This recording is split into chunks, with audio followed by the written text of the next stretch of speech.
Cordial saludo, recuerdo mi nombre es Edgar Bernal. Estamos avanzando en esta segunda etapa de refuerzo de algunos conceptos principales que nos permiten conocer mejor en nuestros equipos y nuestras operaciones. Vamos en esta etapa a hablar sobre algunos equipos de nuestras facilidades de producción, pero que también los encontramos en cualquier otro tipo de industria. Vamos a mencionar los principales equipos con los cuales diariamente tenemos intercambio para poder hacer el control de las operaciones de nuestras plantas.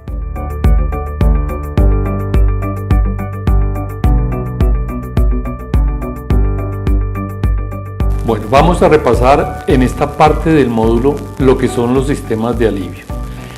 Los sistemas de alivio de presión son equipos o sistemas que se utilizan en caso de emergencia, que se denominan EPRS por sus iniciales en inglés, que significan Emergency Pressure Relief System.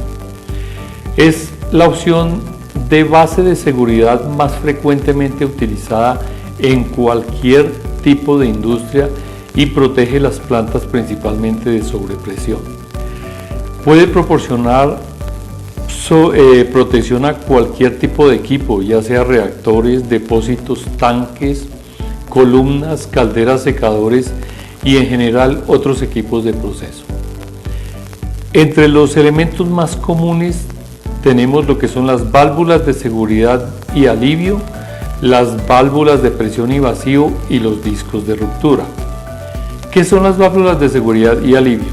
Son válvulas que permanecen normalmente cerradas durante la operación normal por acción de un resorte. Cuando la presión de entrada vence la fuerza a la cual fue diseñada este resorte, la válvula se abre y permite que la descarga de la sobrepresión se lleve hacia un lugar seguro. Se calibran para trabajar a la presión de diseño del recipiente o el sistema que están protegiendo. Válvulas de presión y vacío. Válvulas para protección de tanques atmosféricos. Poseen clapetas que se abren a muy baja sobrepresión o vacío, permitiendo aliviar gases o admitir entrada de gases en el aire para evitar que haya casos de sobrepresión o casos de vacío en los tanques y prevenir que estos de pronto se deformen por daños en las presiones que no estén entre los rangos de trabajo. Discos de ruptura. Son elementos que es como una especie de fusible metálico que se instala en las bocas de un recipiente. Se diseñan para que se rompa a una presión algo menor que la presión total que soporta el recipiente. Estos elementos no son reutilizables. Una vez que se disparen es necesario hacer su reemplazo. ¿Cómo se diseña un sistema de alivio de presiones? Se deben tener en cuenta los criterios de condiciones de trabajo especiales hasta las cuales pueden llegar los equipos, es decir, cuánta sobrepresión se puede aceptar en un sistema, y tiene varias etapas que son: primero, debo determinar cuál es el caudal que debo aliviar. Segundo, seleccionar el tipo de dispositivo más adecuado para este sistema que estoy protegiendo. Debo también calcular el área de alivio de la sobrepresión y el diseño finalmente del sistema de descarga a la atmósfera. Estos sistemas necesitan ser diseñados bajo códigos internacionales. Vamos a mencionar entre todos el que se denomina el ASME, que define algunos requerimientos de protección contra las sobrepresiones. Unos conceptos son presión de operación, que es la presión normal de trabajo a la cual diariamente y en estado normal operan nuestros equipos. La presión de diseño es una presión que se considera normal dentro de las fluctuaciones de todo el proceso. Suele fijarse en cierto porcentaje por encima de la presión de operación. ¿Qué quiere decir esto? La presión de operación siempre tiene que ser un poco menor que la presión de diseño. Presión máxima admisible de trabajo, que que es la presión fijada por el diseño mecánico, que puede ser algo mayor que la presión de diseño, debido a la utilización de los espesores que se definen en el diseño para diseñar los equipos. Y viene la presión de prueba hidráulica. Esta es una presión que por código se debe realizar a 1.3 veces la presión de diseño. Ahora procedemos con qué son las válvulas en general. Las válvulas son uno de los instrumentos más esenciales y más utilizados en la industria y en cualquier tipo de planta. Debido al diseño y los diferentes diseños y clases, estas pueden abrir, pueden cerrar, permitir conectar y desconectar, regular, modular y aislar una enorme serie de líquidos, de gases en general, de todos los fluidos que son sometidos a un sistema o a un proceso. Las válvulas se entienden en el contexto de una instalación en las cuales se tienen otros equipos principales, como son bombas de impulsión, como son generadores, como son compresores y cualquier otro tipo de equipos. Ellas constituyen un elemento más dentro de cada instalación de un proceso industrial y se puede definir como un elemento mecánico con el cual podemos iniciar, detener o regular la circulación de fluidos a través de las piezas móviles que abren y cierran u obstruyen en forma parcial o total uno o más orificios, todo esto aplicado a los fluidos que estamos procesando. Lo primero que se debe saber de una válvula es la medida de paso interior, o sea, su diámetro que deberá tener en la instalación. A esto se le llama diámetro nominal y se expresa en diferentes magnitudes dependiendo de la denominación técnica y debe ser igual o adaptado a la tubería en donde vamos a instalar la válvula.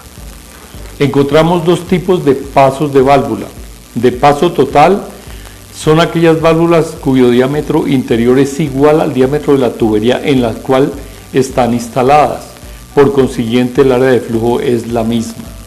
Y las de paso reducido son aquellas que el diámetro del paso es inferior al diámetro de la tubería.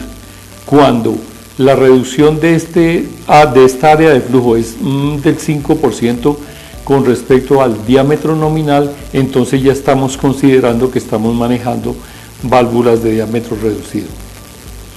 En válvulas roscadas, la medida normalmente se expresa en pulgadas. Si nosotros queremos conocer el diámetro en otras magnitudes, como por ejemplo milímetros, entonces utilizamos los factores de conversión que nos permiten llevar la medida de un sistema de medición a otro. En este caso de convertir una pulgada a milímetros, la deberemos multiplicar por 25. Partes de una válvula. Las válvulas, sin importar el tipo, disponen de algunas partes que son comunes a todos los diseños. Vamos a mencionar unas de las principales. El obturador es denominado el disco de la parte metálica y es la pieza que realiza la interrupción física del fluido. O sea, es aquella que se expone al fluido que estamos o controlando o cortando. Husillo o eje es la parte que conduce y fija el obturador en la posición que queremos. El asiento es la parte o elemento donde el obturador ejecuta el cierre hermético, es decir, en donde él tiene su recorrido final y se asienta. Empaquetadura del eje, parte que montada alrededor del eje metálico asegura la estanqueidad en la válvula, es decir, previene que haya salida de fluido a través de la misma. Juntas de cierre, parte que montada alrededor del órgano de cierre en algunos casos asegura una estanqueidad hermética del obturador. Cuerpo y tapa son las partes externas de la válvula, las que envuelven todas estas otras partes internas que hemos mencionado. Extremos son las partes de la válvula que ya van conectadas directamente con la tubería en las cuales están instaladas, los pernos de unión, que son elementos que unen el cuerpo y la tapa entre sí, y el accionador. Es el mecanismo que nos permite accionar la válvula. Puede ser manual, puede ser automático, depende de la válvula que estemos utilizando. Tipos de válvulas más comunes. Las válvulas se dividen en las siguientes categorías cuando son divididas por su construcción y sus características. Válvula de bola o de mariposa. En este tipo de válvulas, el elemento de cierre rota en la vía de circulación para detener el flujo. Se recomiendan para servicios de apertura total o cierre total. Estas válvulas nunca se deben utilizar para restringir el flujo. Accionamiento frecuente, baja caída de presión a través de la válvula, resistencia mínima a la circulación y una cantidad mínimo de fluido que permita ser atrapado en la tubería. Válvulas de globo. Si el elemento actúa como un sello o tapón en la vía de circulación para detener el flujo. Es recomendada para estrangulación o regulación de la circulación. Estas válvulas sí nos permiten regular el flujo a través de la tubería. Son de accionamiento frecuente, de corte positivo, especialmente cuando se manejan gases y aire, y cuando es aceptable cierta resistencia a la circulación. Válvula de compuerta. El elemento de cierre de la válvula es insertado en la vía de circulación para detener el flujo. Estas válvulas se recomiendan para un servicio con apertura total o cierre total sin estrangulación. ¿Qué quiere decir? Que estas válvulas tampoco las podemos utilizar para estrangular el flujo o para regularlo. Son de cierre o de apertura. Resistencia mínima a la circulación, mínimas cantidades de fluido o líquido atrapado en la tubería. Válvula de diafragma. Si la vía de circulación por sí misma es pinchada a través del exterior para detener el flujo. ¿Qué quiere decir? Son válvulas que tienen una lámina que desde afuera se presiona y ellas o regulan o frenan completamente el flujo. Son recomendadas para servicio con apertura total o cierre total, servicio de estrangulación y servicio con bajas presiones de operación. Ahora bien, en la industria del petróleo y gas hay tres tipos básicos de dispositivos de liberación de alivio, volviendo al tema que mencionamos inicialmente, que son las válvulas de alivio, las válvulas de seguridad y las válvulas de ruptura. Vamos a ver las válvulas de alivio. Son dispositivos automáticos de alivio de presión que abren en proporción al incremento de presión sobre la posición de ajuste de la válvula. Estas válvulas se utilizan en donde el sistema tiene incrementos lentos de presión. Cuando la presión se incrementa por encima del nivel de resistencia o de soporte de la válvula, esta se abre por sí misma y va descargando lentamente el fluido en la línea de escape o la línea de bypass. Componentes de estas válvulas: dos tipos de válvula de acción directa, que son accionadas por un resorte, y hay otras que son accionadas por peso. Los componentes de una válvula de alivio accionada por resorte son carcasa, admisión, descarga, disco, asiento, vástago y cápsula. El disco o tapón es mantenido en su sitio por un resorte. Las arandelas de resorte, el tornillo ajustable y la tuerca de seguridad. En una válvula accionada por peso, la fuerza de cierre es suministrada por paletas pesadas y ensambles de palanca. ¿Cómo opera una válvula de alivio? Estas válvulas normalmente son de acción directa. Ellas abren proporcionalmente a la diferencial de presión que existe entre la parte interior y la parte exterior del sistema que se está protegiendo. Cuando la fuerza del líquido o del fluido es mayor a la fuerza de oposición, entonces el disco o asiento se levanta, permitiendo que se realice la liberación o el alivio del fluido. Cuando la presión del sistema alcanza el punto de control de la válvula, o 10% sobre el punto de control, entonces es el diseño que permite que a esa presión la válvula comience a abrirse.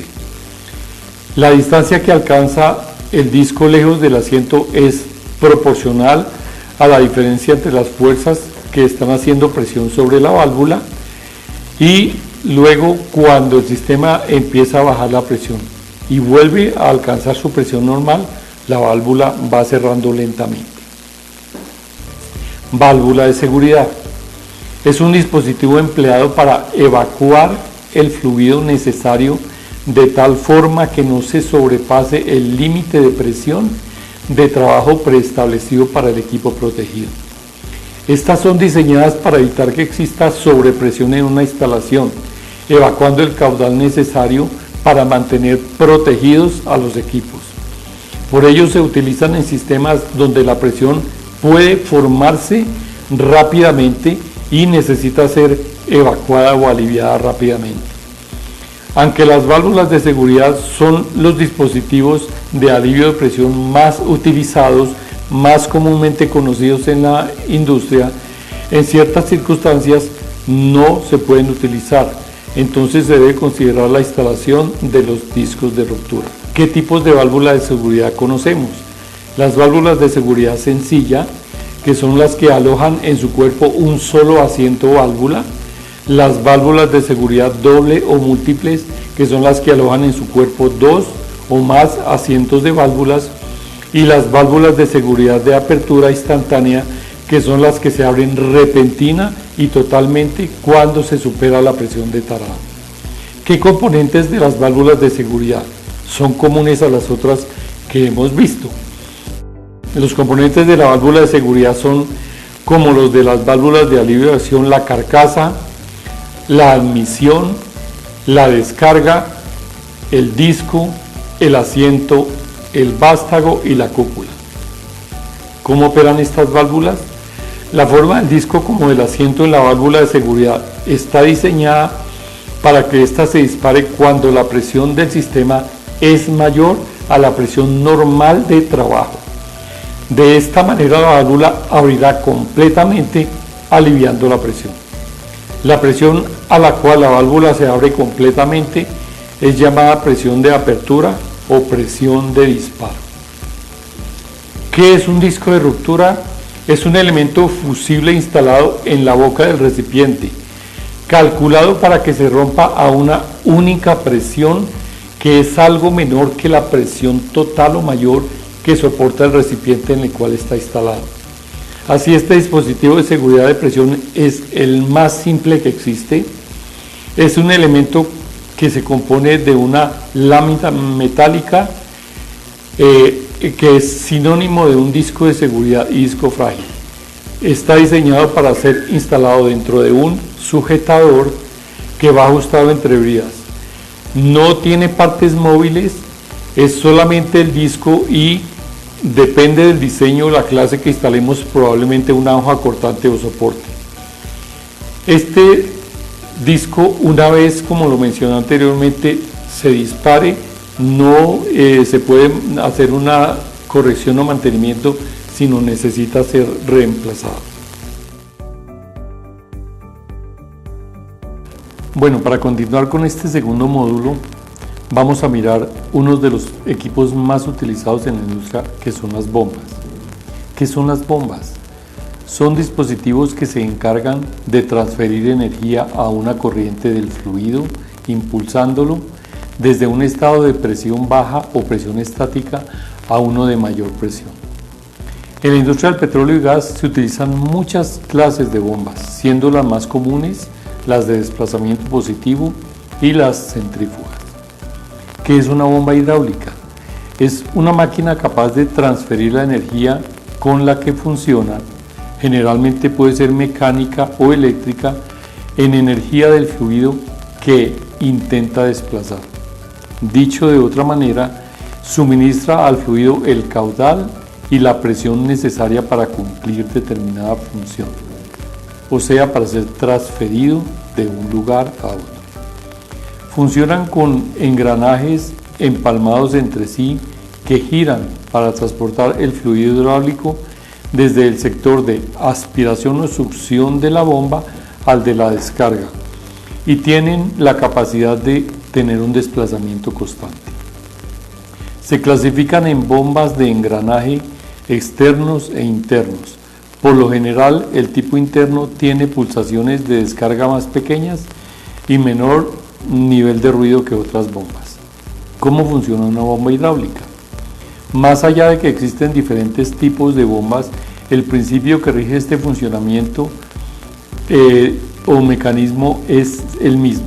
Estos equipos transforman la potencia mecánica de entrada del fluido en energía hidráulica en el fluido de salida de la bomba. La energía transferida desde la bomba al fluido provoca un aumento en la presión y la velocidad de este, permitiendo su desplazamiento hacia otras áreas de la planta requeridas. Cabe destacar que la energía que se imprime en el fluido puede ser generada de diferentes maneras, como turbinas de vapor, motores eléctricos o de combustión, y que este es uno de los factores más importantes a considerar a la hora de evaluar la compra y el diseño de una bomba hidráulica. Ahora bien, aunque existen varios tipos de bombas hidráulicas y el único propósito es proporcionar flujo al sistema hidráulico en la industria del petróleo y gas, las dos más comunes son las centrífugas y las de desplazamiento positivo. Bombas centrífugas son un tipo de bomba hidráulica que transforma energía mecánica en energía cinética de presión a un fluido. Estas aumentan la velocidad de los fluidos para que estos puedan desplazarse grandes distancias.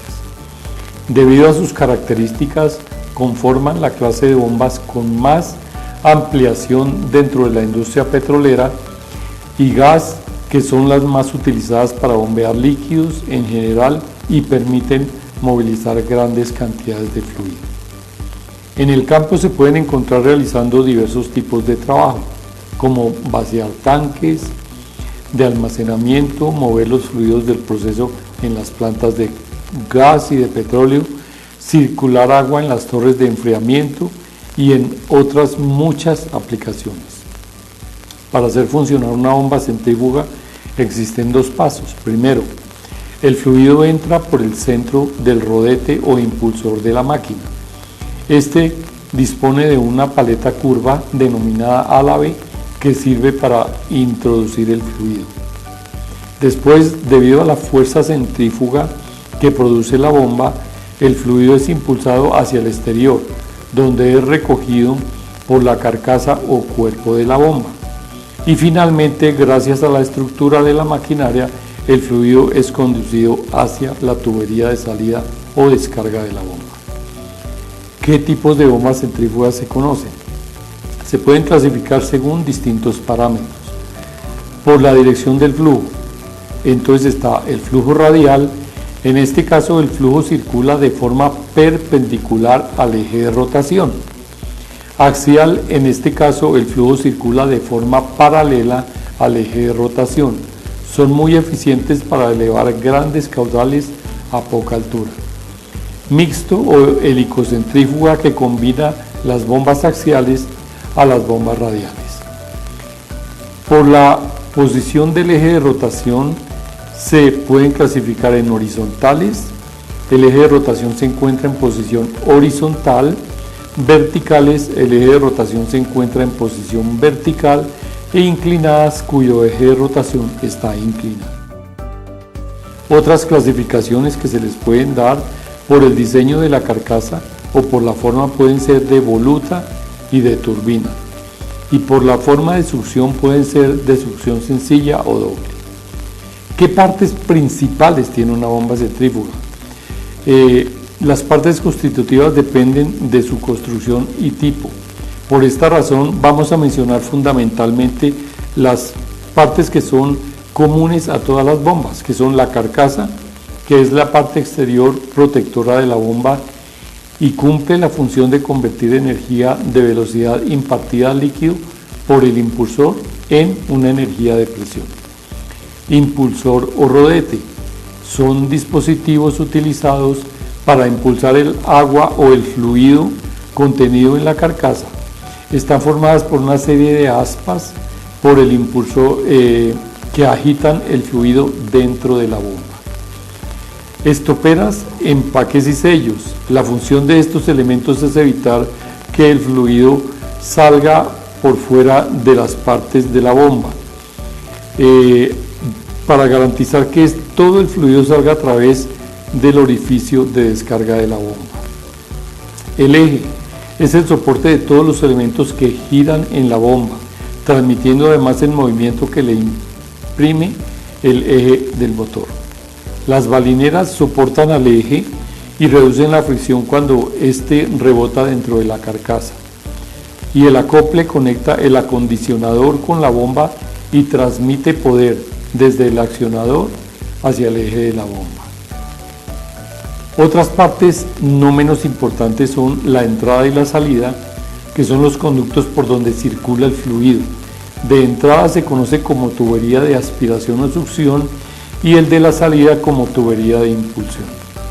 El difusor, que está formado por álabes fijos divergentes, que al incrementarse la sección de la carcasa, la velocidad del agua irá disminuyendo, lo que contribuye a transformar la energía cinética en energía de presión, mejorando el rendimiento de la bomba. Cojinetes o rodamientos son piezas que sostienen adecuadamente el eje del impulsor. El motor es el componente fundamental de la bomba centrífuga que permite mover el eje y a su vez el impulsor para conseguir el movimiento del fluido. Según su potencia, podrá movilizar más agua en menos tiempo. Y el panel de control, que es el dispositivo que permite el accionamiento u operación de la bomba. Continuamos ahora con las bombas de desplazamiento positivo. Las bombas de desplazamiento positivo funcionan de manera muy diferente a las bombas centrífugas. El término positivo significa que la presión desarrollada está limitada solamente por la resistencia estructural de las distintas partes de la bomba y la descarga no es afectada por la carga o la presión, sino que está determinada por la velocidad de la bomba y la medida del volumen desplazado. Ellas mueven los volúmenes atrapados de fluido mecánicamente a través del sistema, se cede energía de presión al fluido mediante volúmenes confinados y se produce un llenado y vaciado periódico de una serie de cámaras, produciéndose el trasiego de cantidades discretas de fluido desde la aspiración hasta la impulsión o succión y descarga de la bomba. En este tipo de bombas siempre hay una cámara que aumenta de volumen, o sea, está en la succión, y disminuye de volumen, que está en la impulsión. Por eso a estas máquinas también se les denomina volumétricas. Tipos de bombas de desplazamiento positivo. Las bombas de desplazamiento positivo aprovechan la acción del elemento de bombeo, ya sea con un movimiento alternativo o un movimiento giratorio o rotativo, para entregar a un fluido desde la entrada a la salida de la bomba. Así se dividen en dos subcategorías que tienen características y aplicaciones muy diferentes. Tenemos las bombas alternativas y las bombas rotativas. Dentro del primer grupo se encuentran las bombas de pistones y émbolos. Al segundo pertenecen las bombas de engranajes, lóbulos y paletas. ¿Qué es una bomba de pistón? Es una bomba de pistón aquella bomba en la cual un pistón se desliza dentro del cilindro bien ajustado. Cuando el pistón se retrae, el volumen se expande. Normalmente una válvula en la entrada se abre permitiendo que el fluido entre y ocupe este volumen. Y a medida que el pistón cambia de sentido, se contrae y abre una válvula en la salida permitiendo que el fluido salga y sea desplazado. Bomba de émbolo. Una bomba de émbolo funciona de manera casi idéntica a una bomba de pistón. Su diferencia es que el émbolo se mueve a través de un sello hacia el volumen de la bomba. El volumen desplazado del émbolo cambia el volumen de fluido dentro de la bomba llevando la acción del bombeo. Bomba de engranaje externo. Las bombas de engranaje externo son el tipo de bomba de engranajes rotativos más simples y más comunes. Generalmente tienen dos engranajes en eje separados con un eje conectado por un motor. El desengrane de los engranajes crea un vacío en la entrada de la bomba y al girar los engranajes el fluido queda atrapado entre los dientes del engranaje y la pared de la cavidad de la carcasa. Luego se gira hacia la salida y la descarga. El fluido no puede ir hacia atrás o a la entrada debido a que la malla de engranaje no lo permite y así entonces el fluido debe descargarse hacia la salida. El fluido bombeado lubrica la malla del engranaje y los cojinetes del desplazamiento asociados. Bomba de engranaje interno. Las bombas de engranaje interno utilizan engranajes de diferentes tamaños con diferentes números de dientes, unos de los cuales tienen dientes internos. Los engranajes son excéntricos con respecto a la carcasa de la bomba, permitiendo que se abra un espacio en la malla del engranaje mientras gira. Los volúmenes están separados por un elemento en forma de media luna que actúa como sello. Después de pasar la media luna, la malla comienza a cerrarse, descargando el volumen hacia la salida. Los mayores requisitos de potencia, la complejidad añadida de la media luna y la fabricación de los engranajes más difícil hacen de las bombas de engranaje interno una clase muy especializada. Bomba de paletas. La bomba de paletas tienen un solo elemento giratorio que es excéntrico con respecto a la cavidad de la bomba. El elemento giratorio contiene múltiples paletas que se pueden deslizar o se pueden deformar para ajustarse al perfil de la pared de la cavidad. Las paletas forman un sello deslizante hermético contra la pared de la cavidad, atrapando el volumen de fluido en la entrada y descargándola a la salida. Las bombas de paletas son muy insensibles a los cambios de presión porque las paletas entran en contacto con la pared de la cavidad. Sin embargo, el deslizamiento entre las paletas y la pared crea problemas de energía, ruido y vida útil. Bombas de lóbulos. Una bomba de lóbulos es similar a una bomba de engranaje externo, pero tiene elementos en forma de lóbulos en lugar de engranajes. Un motor con engranajes temporizados acciona los elementos en forma de lóbulo. Esto elimina el contacto entre los dos lóbulos, reduciendo el desgaste y minimizando el cizallamiento del fluido. Las bombas de lóbulos son capaces de manejar sólidos más grandes que otras bombas de desplazamiento positivo debido al pequeño número de dientes. Vamos a revisar un concepto muy importante cuando se trata del diseño de una bomba, que es la cabeza de succión neta positiva, NPSH por sus siglas en inglés, Net Positive Suction Head. Por definición, el NPSH es la carga de succión neta positiva medida con relación al plano de referencia, aumentada desde la altura correspondiente a la presión atmosférica y disminuida de la altura debida a la tensión de vapor del líquido. Hay que tener presente dos conceptos muy importantes. El NPSH requerido es la NPSH mínima que se necesita para evitar que una bomba cavite. Depende de las características de la bomba, por lo que es un dato regularmente que proporciona el fabricante. Su fórmula lo diseñan de la siguiente manera: NPSH-R es igual a HZ más B2 sobre 2G, en donde HZ es la presión absoluta mínima necesaria en la zona inmediatamente anterior a los álabes. B2 sobre 2G es la carga cinética correspondiente a la velocidad de entrada del líquido en la boca del impulsor. El NPSH disponible depende de las características de la instalación y del líquido a bombear. Esta es independiente del tipo de bomba y se calcula de acuerdo a las condiciones atmosféricas y de la instalación en donde la bomba se pretende que opere.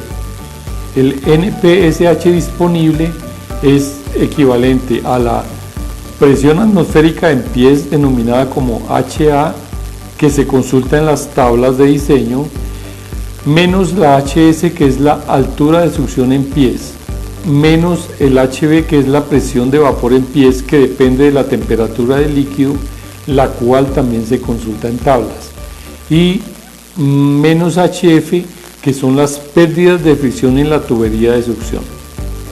El conocimiento de la cabeza neta de succión requerida es fundamental para la elección adecuada de la bomba y evitar así posibles fracasos. Por lo tanto, para evitar cavitación en la bomba y asegurar el correcto funcionamiento de una instalación, el NPSH disponible debe ser siempre mayor al NPSH requerido por la bomba. Esto es importante porque para el funcionamiento de las bombas centrífugas es necesario evitar que éstas entren en estado de cavitación, porque esto daña la eficiencia de la planta por la deficiencia en la operación de la bomba, pero además, si la bomba opera continuamente de esta manera, produce daños catastróficos en las bombas.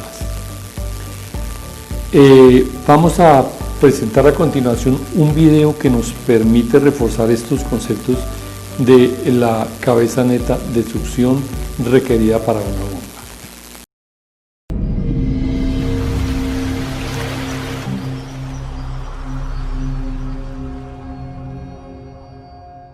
En el día de hoy hablaremos un poco de mecánica de fluidos, principalmente cómo calcular el NPSH requerido y disponible de las bombas. Esto con el objetivo de conocer si una bomba está cavitando o no. Pero ahora bien, ¿qué es el NPSH? Que por sus siglas en inglés representan Net Positive Suction Head, lo que en español es altura neta positiva de aspiración.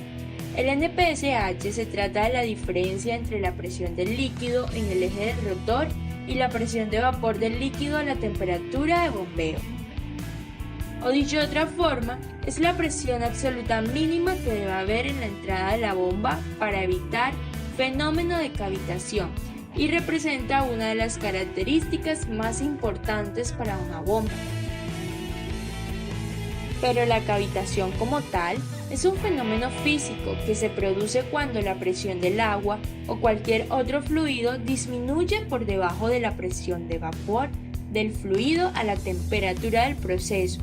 Al originarse la cavitación, las moléculas que componen el fluido cambian de estado líquido a estado vapor y se generan burbujas de vapor que son muy dañinas para los equipos de impulsión, como hélices y las bombas centrífugas.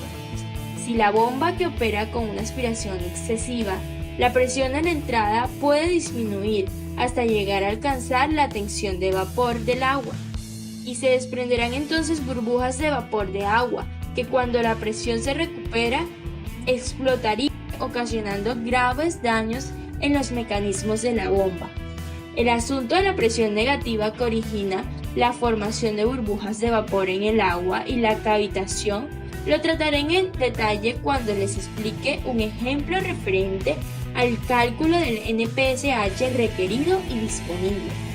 Ahora bien, ¿qué es el NPSH disponible y cuál es el requerido?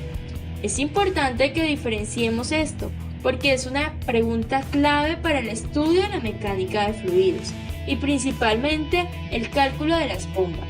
El NPSH disponible o de la instalación es un valor que depende de las características de la instalación y equivale a la reserva total de la presión por encima de la tensión de vapor de fluido, y que se encuentra disponible en la zona de la brida de la aspiración de la bomba.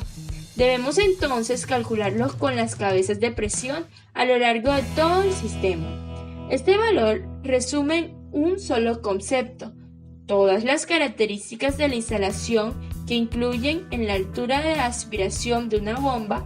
El NPSH disponible debe ser mayor o igual al NPSH requerido, más 0.5, que representa un factor de seguridad. Es importante tener en cuenta esta relación, entre el disponible y requerido, porque van a permitir que una bomba funcione sin cavitación. Ahora bien, ¿qué es el NPSH requerido o de la bomba? Es un valor que solamente depende de las características de la bomba y no de las características de la instalación. Es variable para cada bomba y siempre es positivo y cambia según el caudal o el número de revoluciones del motor. Los valores y las curvas son suministrados por los fabricantes y los podemos encontrar en internet, también con diferentes fabricantes de bombas, o una vez que se adquiera la bomba, pues es fácilmente accesible toda esta información. El valor del NPSH requerido informa sobre la capacidad de aspiración de una bomba en un punto determinado de su curva característica de funcionamiento. Cuanto menor es el valor del NPSH requerido, tanto mayor es su capacidad de aspiración.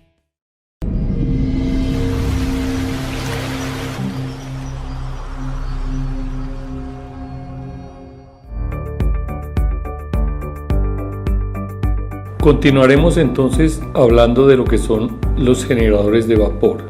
¿Qué es un generador de vapor? Es un conjunto o sistema formado por una caldera y todos sus accesorios. En la práctica se habla de caldera refiriéndose a todo el conjunto de generador de vapor. ¿Qué es una caldera? Es un recipiente metálico cerrado que, aplicando el calor de algún combustible sólido, líquido o gaseoso, produce vapor, calienta un fluido a una temperatura superior a la del medio ambiente y a una presión mayor a la atmosférica.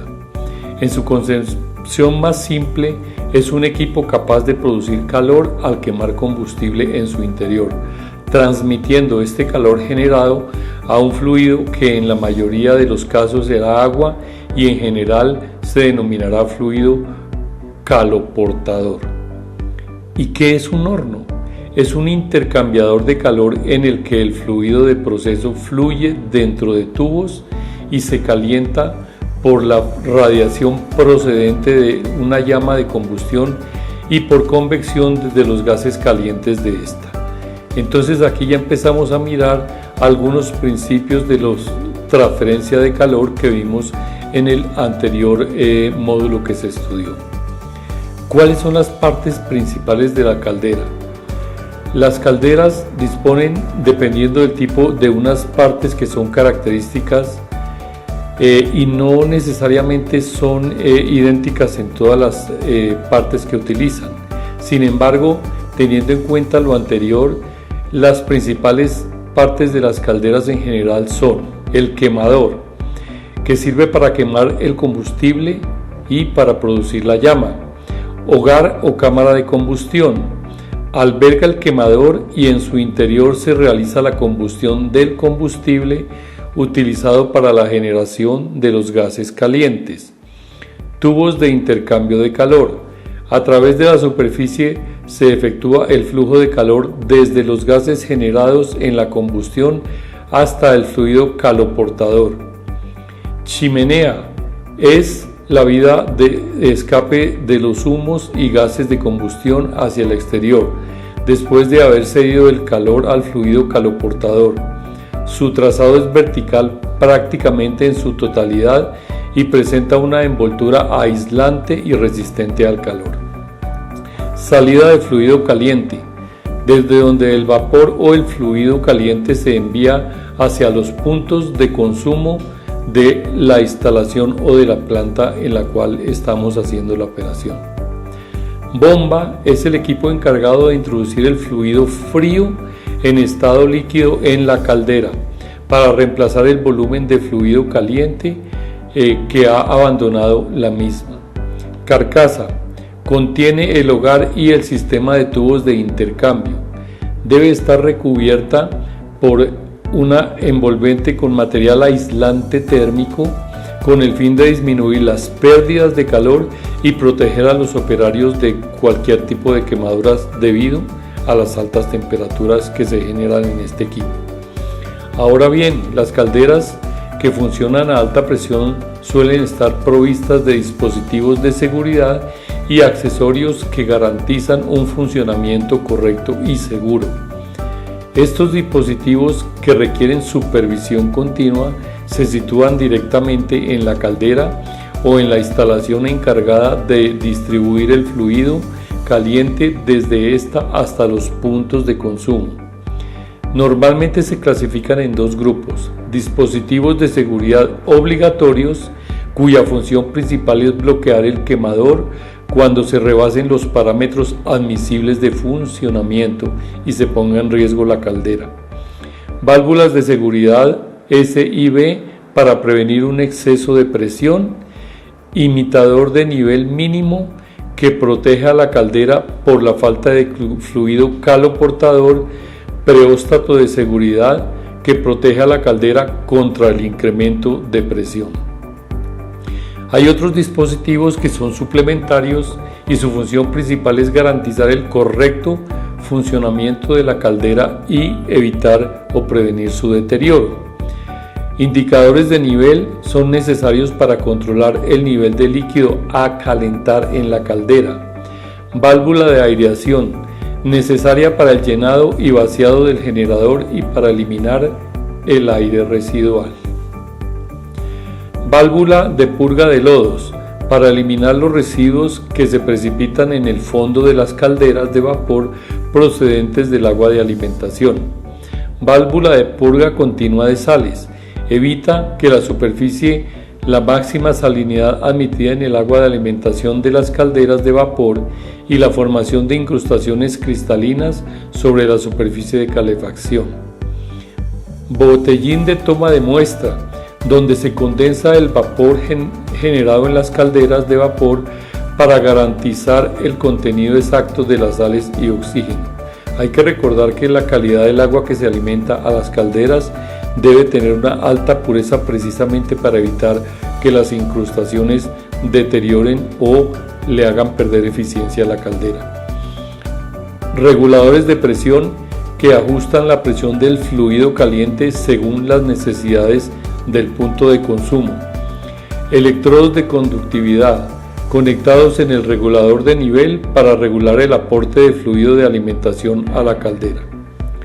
A continuación, haremos una breve descripción de los tipos de calderas más comunes. La clasificación más aceptada se basa en la circulación del agua y de los gases calientes en la zona de tubos, definiendo tipos generales en función de la posición relativa entre el fluido a calentar y los gases de combustión. De tubos de agua o acuatubulares son aquellas en las que el fluido a calentar se desplaza por el interior de los tubos durante su calentamiento y los gases de combustión circulan por el exterior de los mismos. Son de aplicación cuando se requiere una presión de trabajo por encima de 22 bar. En estas calderas, por el interior de los tubos pasa agua o vapor y los gases calientes se hallan en contacto con las caras exteriores de los tubos. Son de pequeño volumen de agua, son empleados casi exclusivamente cuando interesa obtener elevadas presiones y rendimiento, debido a que los esfuerzos desarrollados en los tubos por las altas presiones se traducen en esfuerzos de tracción de toda su extensión. La transmisión de calor es eficiente y tienen alta capacidad para producir vapor. Las calderas de tubo de humo o pirotubulares son aquellas en las que los gases de combustión circulan por el interior de los tubos y el fluido a calentar se encuentra en un recipiente atravesado por dichos tubos. Son de aplicación principalmente cuando la presión de trabajo es inferior a 22 bar.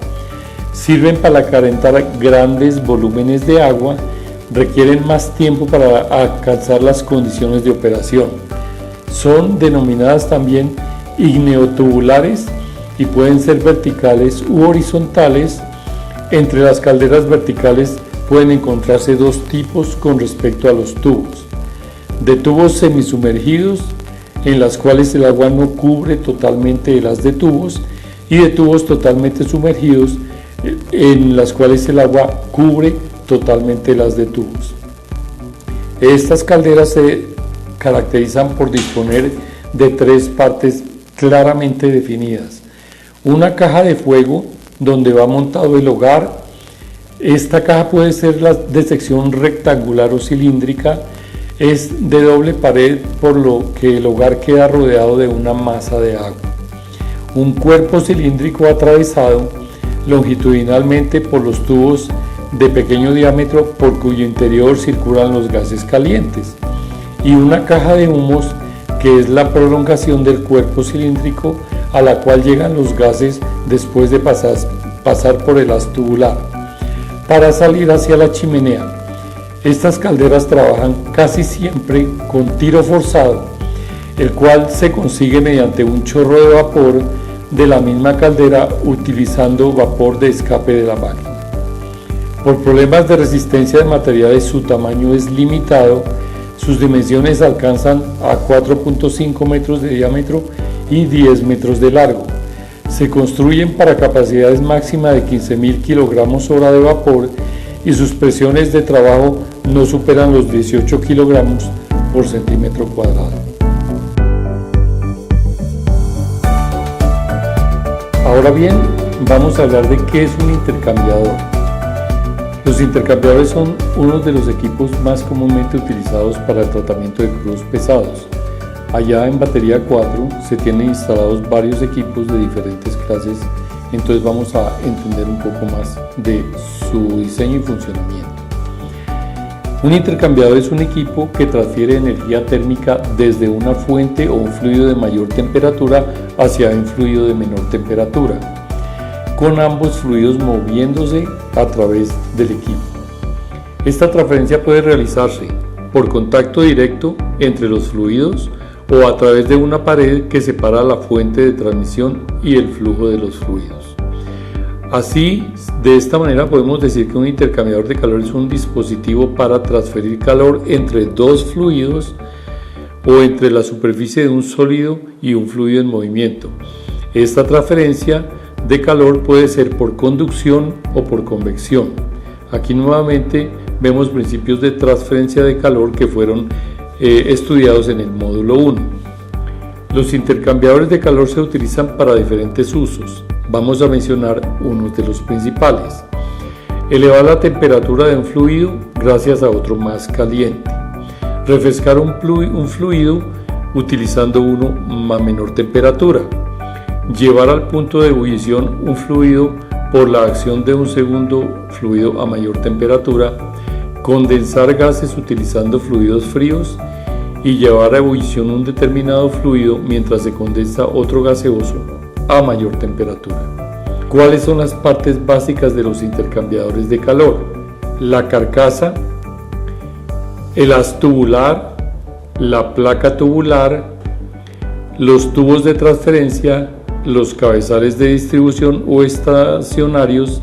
¿Cómo se clasifican los intercambiadores de calor? Se clasifican de la manera más general que pudiésemos hacer una clasificación de acuerdo al tipo de transferencia entre los dos fluidos. Según este criterio, los intercambiadores de calor se dividen en dos grandes grupos. Entonces, de acuerdo a la transferencia tenemos los de contacto directo y los de contacto indirecto. Por otra parte, de acuerdo a su forma de construcción, los intercambiadores se pueden clasificar de la siguiente manera: tubulares, que son de doble tubo, de carcasa y tubo o de tubo en espiral; de placas, que son PHE y de placas en espiral; y de superficie extendida, que son aeroenfriadores o torres de enfriamiento. ¿Cómo funciona el intercambiador de carcasa y tubos?, que es el más utilizado en la industria de petróleo y en general de la industria de gas. Proporciona flujos de calor elevados en relación con su peso y volumen. Es relativamente fácil de construir en una gran variedad de tamaños. Es bastante fácil de limpiar y de reparar. Es versátil y puede ser diseñado para cumplir prácticamente con cualquier aplicación. Consiste en una carcasa cilíndrica que contiene un arreglo de tubos paralelo al eje longitudinal de la carcasa. Los tubos pueden tener o no tener aletas y están sujetos en cada extremo por láminas perforadas. Estos atraviesan a su vez una serie de láminas denominadas deflectores o bafles que, al ser distribuidas a lo largo de toda la carcasa, sirven para soportar los tubos y además permiten dirigir el flujo que circula por la misma, de tal forma que la dirección del fluido sea siempre perpendicular a la de los tubos. El fluido que va por dentro de los tubos es dirigido por unos ductos especiales conocidos como cabezales o canales. Ahora vamos a hablar de otro de los equipos que son trascendentales en el tratamiento de los crudos pesados, que son los tratadores. ¿Qué es un tratador? Es un recipiente para tratar emulsiones de petróleo y de agua, de modo que la tubería o el transporte puedan admitir el petróleo cuando éste está en sus condiciones listo para despacho. Un tratador puede utilizar varios mecanismos, entre los cuales podemos incluir calor, segregación gravitacional, aditivos químicos y corriente eléctrica para descomponer completamente las emulsiones. De igual modo, al tratador se le puede denominar tratador por calor o tratador por emulsión. Ahora bien, hay tratadores verticales y horizontales. La diferencia principal entre ambos es el tiempo de residencia, que es más corto en la configuración vertical comparada con la configuración horizontal. Características de los tratadores más comunes. Los tratadores térmicos son una mejora de los calentadores comunes, que además de calentar el crudo tienen una sección de coalescencia y salidas para cada una de las fases. Consisten de un tanque vertical u horizontal a presión, caja de fuego, filtros, válvulas de control de nivel, termostato y válvulas de contrapresión. Representan una optimización de los tanques de asentamiento y del sistema de calentamiento. Y existen diversos diseños para manejar diferentes condiciones, tales como diferentes viscosidades, diferentes densidades del aceite, gastos altos y bajos, corrosión y bajas temperaturas. Por la condición de los tratadores que utilizamos en batería 4, vamos a hablar con más profundidad de los tratadores térmicos horizontales. Los tratadores térmicos horizontales normalmente son empleados cuando se requiere tratar el flujo de múltiples pozos, y los detalles del diseño varían de fabricante a fabricante, pero los principios de operación son los mismos. Estos cuentan con tres secciones principales: sección frontal, calentamiento y lavado con agua; sección de carga, también denominada source section; y sección de coalescencia. Tratador electrostático. Los tratadores electrostáticos o electroquímicos son similares a los calentadores horizontales, salvo que ellos utilizan una rejilla eléctrica de alto voltaje de corriente alterna o corriente directa. Esta electricidad, conjuntamente con los productos químicos, con frecuencia constituyen un método eficaz para romper las emulsiones y dar un mejor tratamiento al crudo. La emulsión asciende a través del campo eléctrico y las gotas de agua reciben una descarga eléctrica. Son usados generalmente cuando existen las siguientes circunstancias: cuando el gas combustible para calentar la emulsión no está disponible o tiene un costo elevado; cuando la pérdida de gravedad API es económicamente importante, es decir, cuando la pérdida de compuestos livianos que se evaporan al calentar la emulsión es considerable, lo cual conduce a altas pérdidas de producción, disminuyendo la gravedad del API, lo cual afecta también su calidad; y cuando grandes volúmenes de crudo deben ser tratados en una planta a través de un número mínimo o el menor número posible de equipos o recipientes. El tratador electrostático, como cualquier otro tratador de emulsión, usa calor y químicos para separar la emulsión. Sin embargo, el tratador electrostático también hace uso de cargas eléctricas para ayudar a que las gotas de agua se combinen entre sí, para que su tamaño sea grande y cuando ya su peso sea el necesario, entonces estas se sedimentan. Los tratadores electrostáticos reciben la emulsión cuando ésta ya ha sido tratada químicamente. La emulsión entra por la parte superior y fluye horizontalmente a través de varias secciones de tratamiento. Cada paso coloca a una emulsión más cerca al resultado deseado, que es la separación de crudo, gas